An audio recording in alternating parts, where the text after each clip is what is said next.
दिल को सुकून देने वाली कहानी। भगवान जगन्नाथ की कृपा। एक बार एक लड़का बहुत परेशान था। उसकी जिंदगी में दुख ही दुख थे। जिस पर भी उसने भरोसा किया उसी ने उसका दिल तोड़ दिया। हर रात वो अकेले बैठकर रोता था। उसे लगता था कि अब उसकी जिंदगी में कुछ भी अच्छा नहीं बचा है। मंदिर का वो शांत किनारा। एक दिन पूरी तरह थक हार कर वो समुद्र किनारे बने भगवान जगन्नाथ के मंदिर पहुंच गया। समय शाम का सुहावना वक्त था। माहौल मंदिर की घंटियां मधुर ध्वनि में बज रही थीं।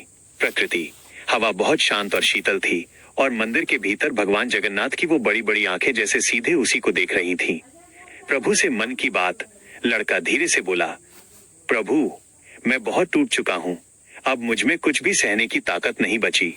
इतना कहकर वो मंदिर की सीढ़ियों पर बैठ गया और उसकी आंखों से लगातार आंसू बहते रहे।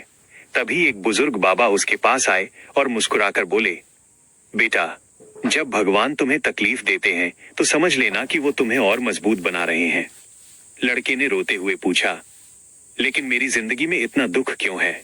बाबा ने बेहद प्यार से समझाया, क्योंकि भगवान तुम्हें अकेला नहीं छोड़ना चाहते। कभी कभी वो इंसानों का साथ इसलिए छीन लेते हैं ताकि इंसान सिर्फ और सिर्फ भगवान पर भरोसा करना सीख जाए। एक नई शुरुआत और सुकून। ये बात सुनकर लड़के की आंखों में आंसू तो थे, लेकिन दिल में पहली बार एक अजीब सा सुकून था। उसने भगवान जगन्नाथ की तरफ देखा और मुस्कुराकर कहा, अब मुझे किसी और सहारे की जरूरत नहीं, बस आपका साथ चाहिए प्रभु। बदलाव। उस दिन के बाद से लड़के ने शिकायत करना छोड़ दिया। भक्ति। वो हर सुबह उठकर प्रभु का नाम लेने लगा। चमत्कार। धीरे धीरे उसकी जिंदगी पूरी तरह बदलने लगी। जिस दिल में पहले सिर्फ दर्द था, अब वहां सुकून और शांति रहने लगी। जिन आंखों में कभी आंसू थे, अब वहां उम्मीद की एक नई चमक थी। कहानी की सीख।